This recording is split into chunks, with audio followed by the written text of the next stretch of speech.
เอาสบายดีช่วยดิช่วยดิบอลสมอเห็ดเบี้ยพอพี่น้องน้องลมเด้อไปไหมเขาเอานึกว่าห้องน้ำเป็นบ่บอลเห็ดเบี้ยบ่บอกว่าลูกสาวก็ยังน้ำก้นแบบนี้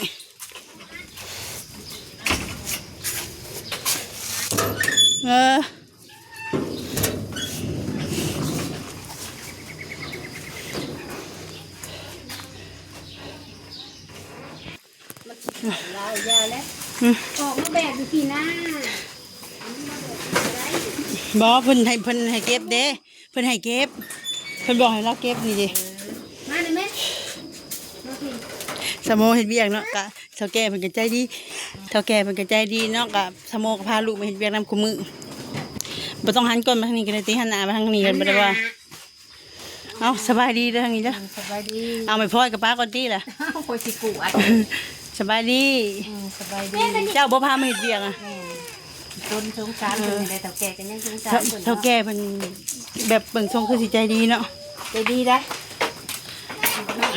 เริ่มดีแล้วละสิเลยเฒ่าแก่เพิ่นก็ต้องเบิ่งนึงก็ฮู้ว่าเพิ่นเป็นคนใจดีเนาะแม่ตาแบบว่าให้งานเฮ็ดก็พาลูกพาเต้ามาเฮ็ดมาตกเลยลูกตกเลยทางสมอเพิ่นก็มาเฮ็ดมื้อเท่าไหร่ก็โมได้เดือนได้เดือนเท่าไหร่1,500,000 1,500,000นี่แหละ1,500,000เดือน1,500,000หรือแสนเดือน1,600,000เมื่อกี้นี่คือว่า1,500,000 1,600,000ตกใจไปเลยสวัสดีเอาแม่ของน้ำบ่ได้เพิ่นขึ้นให้เพิ่นชอบเพิ่นซื่อๆนี่ที่เขาถามย้ำว่าหยังเขาถามว่าเงินเดือนเท่าไหร่เดือน1,600,000ตกใจไปเลยจะเว้าเมื่อกี้บอกพี่ควรน้ำทางที่ของเอาสบายดีแม่ทางนี้สบายดีก็จะเบิ่งนั่นพาสมอแม่บอกอย่างน้อยที่เมื่อกี้นี่เขามาเขาก็ขออนุญาตทางเจ้าของห้างเพิ่นเลยเนาะเพิ่นก็ใจดีเด้อเนาะใจดีได้นี่พาลูกมันพาเตามาเฮ็ดเวียกนำนี่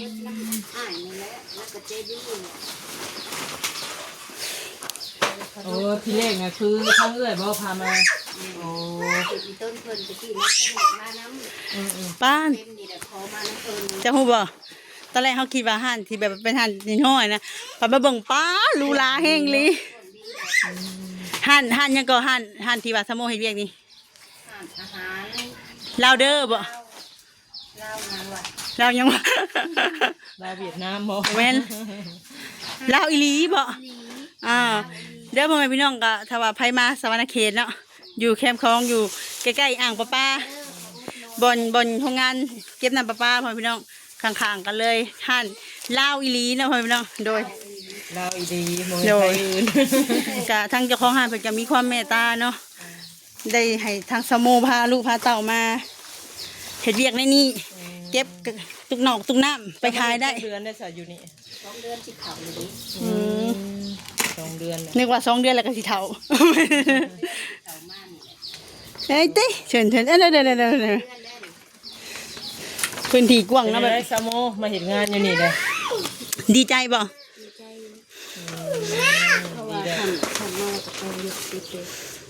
ยังเลาะอยู่เจ้าน่ะเลาะใส่น้ำมันเด้อเลาะใส่น้ำมันแบบว่าเลาะเก็บของแบบใบขายใส่น้ำมันคือกระตุกน้ำยังพอเลยอันนี้แล้วก็เก็บไปนำก็ได้บ้านนี่ก็ได้1,500,000สมอนี่แบบว่าทั้งเฮ็ดงานกลางเว้นเฮ็ดงานกลางคืนคือกลางเว้นก็เฮ็ดในห้างแล้วกลางคืนก็เก็บกวาดมาเลยว่าซั่นซะอย่าเอาเวลาไหนนอนซะสมอบ่มีก็เนาะบ่มีก็ไปเอาบ่มีง่วงก็ขึ้นเลยป้าจ้ะกลางเว้นต้นเจ๊กลางเว้นได้สิอยู่ได้ซะกลางเว้นได้สิอดนอนได้มื้อเจ้าโทรบอกเฮาว่าให้เฮาบอกเพิ่นน่ะเฮาโทรบอกแล้วแต่ว่าเพิ่นว่าจักรับไปใส่แหละเฮาลืมว่าเพิ่นเอาเบอร์ให้เฮาบ่มาเนาะเพิ่นก็โทรนำอยู่แต่แกเป็นห่วงอยู่แกก็เป็นห่วงคือบ่มา เขาแก่ก็เป็นห่วงอยู่ พอดีเขานึกขึ้นได้ว่าเอ้าเราเอาเบอร์ให้เขาก็เลยโทรหา มันหลุดเนาะโทรหาเนาะ ป้ามือคือว่ามือน่ะถ่ายคลิปก็ได้ขายอยู่ ได้เท่าไหรก็80,000 เสร็จ80,000ก็ใส่น้ำมันแล้วก็ เจ้าว่า80,000มันเจ้าสิเหลือบ่ขี้น้ำมันหลอกก็หมดแล้ว สมองเก็บเงินบ่ได้นะ แม่นบ่ว่าแต่ชั่วโมงเขาก็เก็บบ่ได้ เพราะว่าเที่ยวไปพุ่นสิมกันนั่นแหละ คือน้ำมันนี่เนาะจากพ่นซิมออกมาพี่ก็ได้เติบได้เปลืองค่ะคือผม เจ้าก็โทรหาข่อยอยากมาหาข่อยว่ามันอยู่ไกลใด อืม ก็เจ้าจะมาถ่ายคลิปข่อยดอก โอ้ไผเลย กระเป๋า เบาโอลิบ่ แม่นแหละ อืม เจ้าจะมาถ่ายว่าอยู่ไสอยู่บนอีกงานไปแล้วกันจะ อยู่ไสเจ้าบ่อนจะอยู่อยู่ไส ก็อยู่บนมาพี่จัดชั้นหั่นแหละ ลักเก้าอันนี้บ้านจัดสรรห้างอันนี้ บนเพื่อนนั่นตะกอดตายหั่นเด้ มงเฮือนน้องลินดาที่พอเราเสียอันนี้ โอ้อยู่ทางนั้นบ่ แม่นแหละ เจ้าของอยู่ไหน เจ้าน่ะบ่มีลูกมีผัวเลยว่านั่นน่ะ นี่ผัวไปเห็ดนั่นอยู่เมื่อบ้านเพิ่นแม่แล้ว2-3 มื้อแล้ว อืม แต่งานเพิ่นได้เพิ่นสิมา จ้อยแห้งนี่เนาะ จะอยู่คนเดียวข่อย สมองบ่ พี่เอาชั่วโมงบ่เว้าแล้วชั่วโมงกับเจ้าอยู่ก็รีบนั่นนี่อยู่ด้วยบ่ ช่วงนั้นอยู่เจอหยังตลอดเนาะที่บ่แตกจะเพิ่นเปลี่ยนให้เลย ที่จริงเจ้าก็สบายเด้แต่เจ้าเฮ็ดตัวเองเนาะชนวน เพิ่นให้ไปถิ่มบ่ นี่บ่ยายที่จริงเราสบายเลยแต่เราเฮ็ดตัวเอง เห็นเพิ่นว่าโอ้ยเห็นเพิ่นเพิ่น นี่ ล้างถ้วยช้อนว่า ของง่ายๆนี่ผู้นี่หาผักหายังมาให้ปลูกผักแน่ชาวนวลนี่มีผู้ใหญ่ให้เงินเดือนจะให้แต่เราหาบ่เอาเอง เราเลือกชีวิตเราเอง เราเลือกทางเดินของเราแบบนี้ มันก็สะดวกสบายแล้วแหละ คือหมักไผ่หมักมันนั่นแหละเนาะแต่ว่าเฮาก็คือกัน โดนอัดเอาไก่ตัวเดียวคือขังไว้ คือปลูกผักเราบ่เคยปลูกแล้วก็บ่ปลูกอันนี้ ได้ เอา เราจะทำได้ คือลูกอะแบบตามก้นแม่ตลอดเด้อ ติดแม่เลย ให้ห้าง ติดแม่แบบนี้แหละ สงสารเนาะเฮ็ดเวียกกับบทสรุปสบา เฮาย เห็นละเฮาว่าไผโทรแชทหาเฮาคือคุ้นๆมา บอกแดดก็ได้ บอกเขาเบิ่งในคลิปบาโอลิเด้เขาว่าโอลิประเทศเด้เขาคือคุ้นๆมาพุ่นนี้ เจ้าชื่ออะไรก็ จัน สาวหมุกจันเนาะเลย ไปดินให้ชื่อคิง อ๋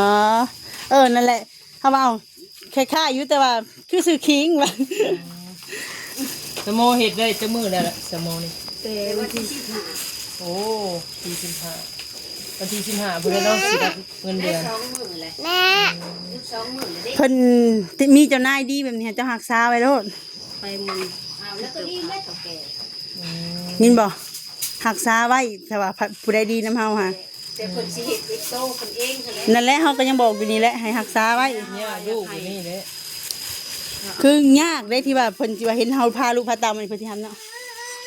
จังไดก็จะให้ไผเอามนต์ให้ ให้เขาเอาน้องวนให้แหละเอาสิให้เยอะ เดี๋ยวบัดนี้เจ้าได้บอกเพิ่นอยู่บ่ แต่เขาบ่เอา เจ้าฮู้บ่เป็นหยังสิเขาบ่เอา แต่เขา เจ้าอยากฮู้บอกข่อยสิบอก อันนี้ความรู้สึกของข่อย เวลาเขาเอาให้แล้วเจ้าสิบ่เฮ็ดเจ้าสิไปทางอื่น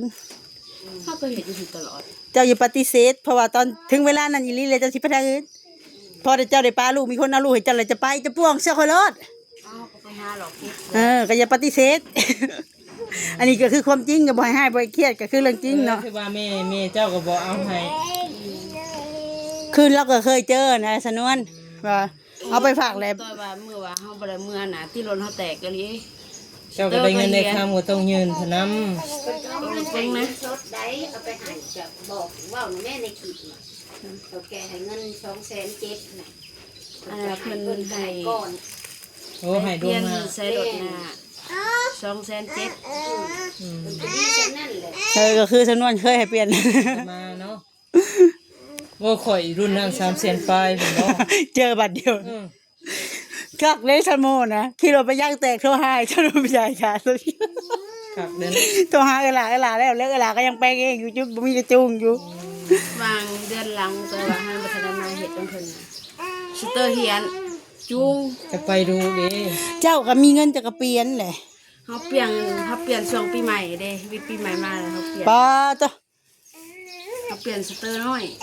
อืม จูงจนบ่อยากไปพุ่นแหละเขาจูง เฮ็ดจังโมงนี่เข้าการนี่เฮ็ดจังโมง ตอนเช้า 8 โมงเดี๋ยวเพิ่นมาเดี๋ยวมาสวยได้เพิ่นน่ะ เอาเฮือนไกลเด้ 8 โมงก็ตื่นแต่เลิกแล้วเห็นเนาะ เพราะว่าเฮือนเราไกลจากซาเล้งมันขี่ไปบ่ได้ บัดเลิกงานได้สหโมง 6 โมง 6 โมง ให้แต่ว่าเขาช่วงนี้เขาบ่ได้สูงนะ คือเวลาหันเฮาก็บ่ได้อันนี้ดอกก็แม่นความเพิ่นอยู่ให้มาเฮา8 โมงค่ะเวลาเราขี่เลยค่ะเราขี่แบบเราสิแนมหาเครื่องขายไปนำหั่นนะแล้วมันเลยช้า นี่ออกจากนี่คือไปหาเก็บเครื่องขายต่อ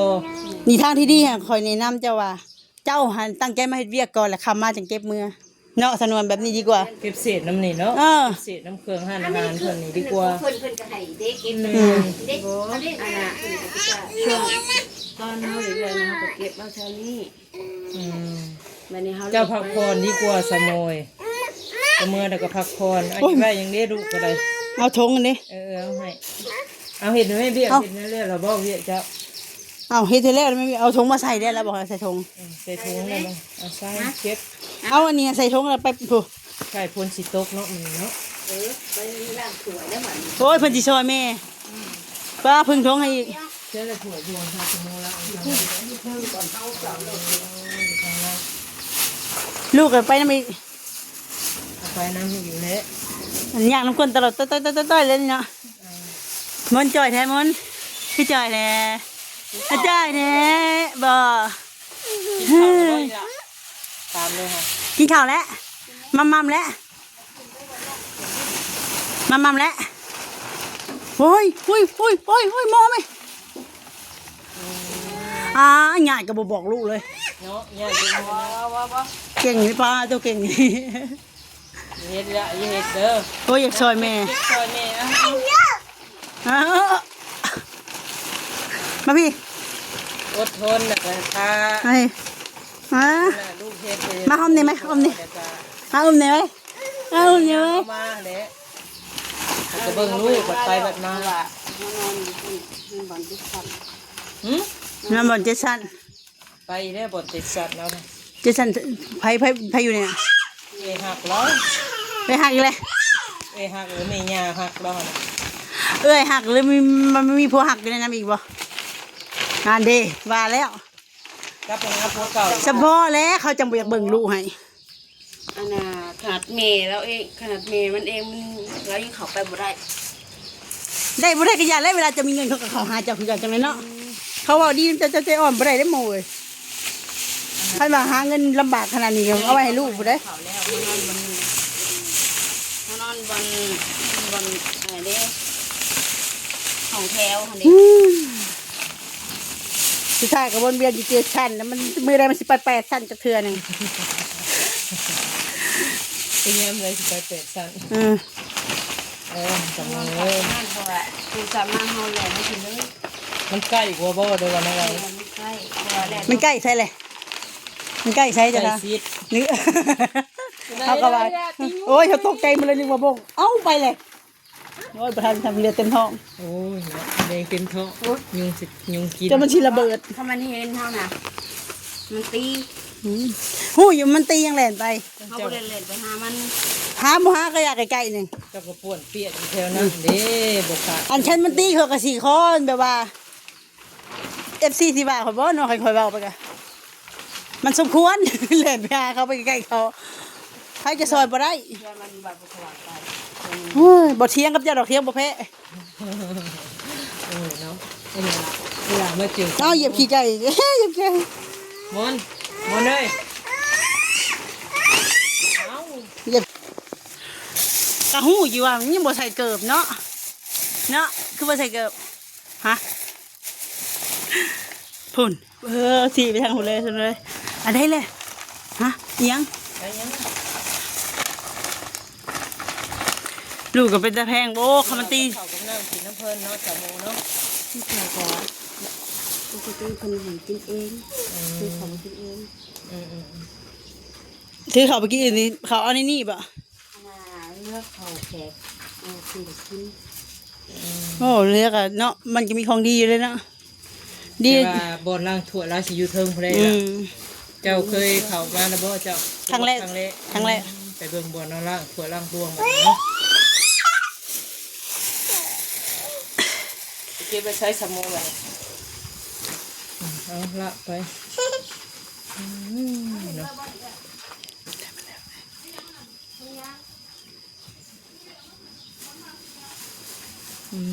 ถือมีบอลอยู่วันอาศัยแล้วปะเนี่ยเนาะ คำเนาะ ตะกี้ข่อยก็ไปอยากเสื้อที่เละ นอนนั่งเปิดคนที่เปิดเพลงคอยบอกให้เจ้าอันนั้นติดให้เจ้าอะไรนี่ โอ้ ไปพอล่างเปิดไป ไปเราไปเบิ่งทางสมองพลังคนรำบวงแบบนี้ แม่นแหละมื้อนี้พาสนวนชายลุยมาบุกแคมป์ของเลยมื้อนี้อีหลายยังลูกโดยนั่งอยู่เด้อสบายดีสบายดีล่ะมาพี่ลูกไปป้าหันเพิ่นนะพ่อพี่น้องอันนี้ก็ถือเรือรีวิวหันให้เพิ่นเลย งามบรรยากาศงามขนาดเลย นี่ถ่ายรูปกันนะ อ๋อตามคิวอย่างนี่ไม่เห็นเราเป็นคนถ่าย สโมสนวนอย่าบ่าสโมลูกติดเด้อนี่ก็ลูกติดกันป้างามเลย แม่พาเขาไปหลังนี้คน โถ่ป้าบรรยากาศเด้อพ่อพี่น้องเชิญเด้อแว่หันถ้าว่ามาสวรรณเขตเราอยู่แคมป์ของนี่แถวน้ำป้านี่แหละเพิ่นจะให้โอกาสทางสโมได้มาล้างถ้วยล้างบวงเนาะให้เรียกอยู่นี่หาได้ยากได้พ่อพี่น้องเอ้ยหันอาหารลาวอีหลีเนาะโดยเชิญแว่มาอุดหนุนมาเที่ยวชมทางหันเพิ่นได้เด้อพ่อพี่น้องอันนี้บ่ล้างถ้วยบ่ทางนี้ย่างเลาะมาที่ปลาบรรยากาศดีนะสนุนเนาะ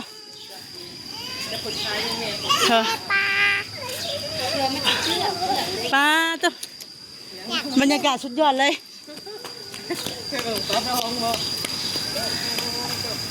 บรรยากาศนี่ถ้าว่าให้มาเที่ยวชมนี่แบบว่าเนาะบรรยากาศถือว่าโอ้เฮ้อเด้อนี่บอลลังทุกเห็นครัวขออนุญาตเด้อเขามาถ่ายมานี่นี่สมองนักลังทัวนี่แล้วลูกเพิ่นได้ถ่ายอยู่ไสกันนี่นี่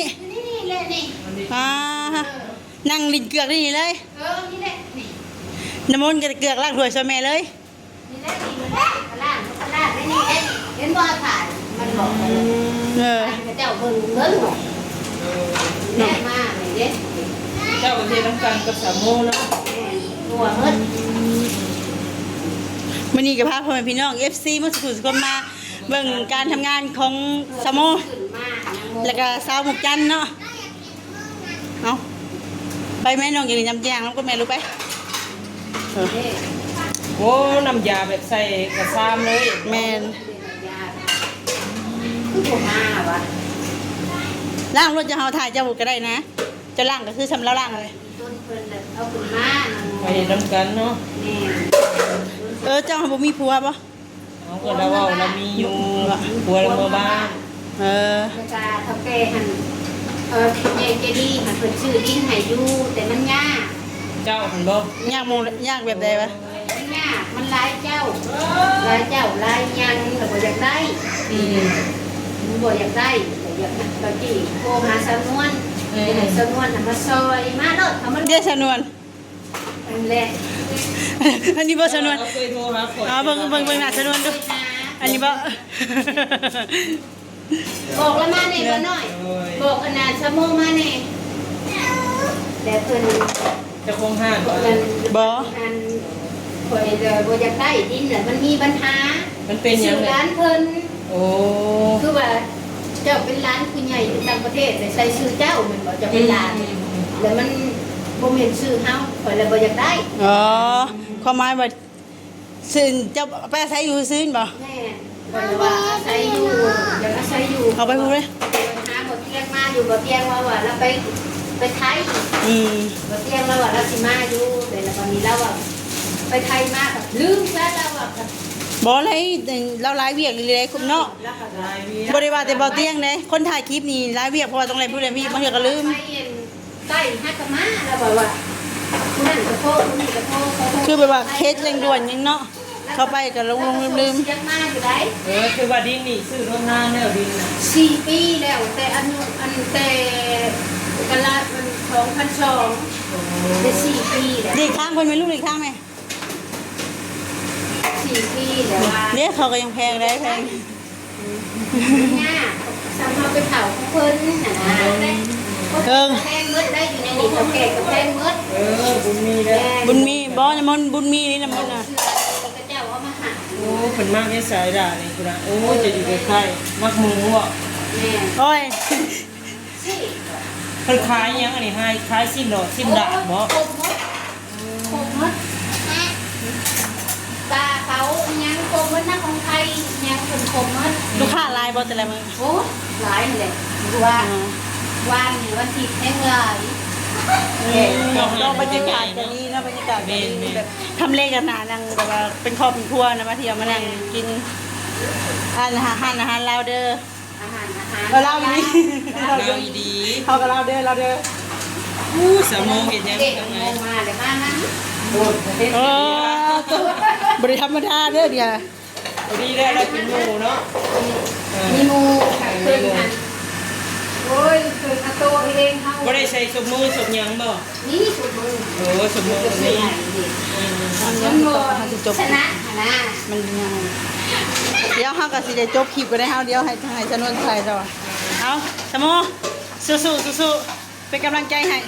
สาวมุกจันทร์คือกันเด้อเอาสบายดีเด้อเช็ด ดากออกเลยดากออกโ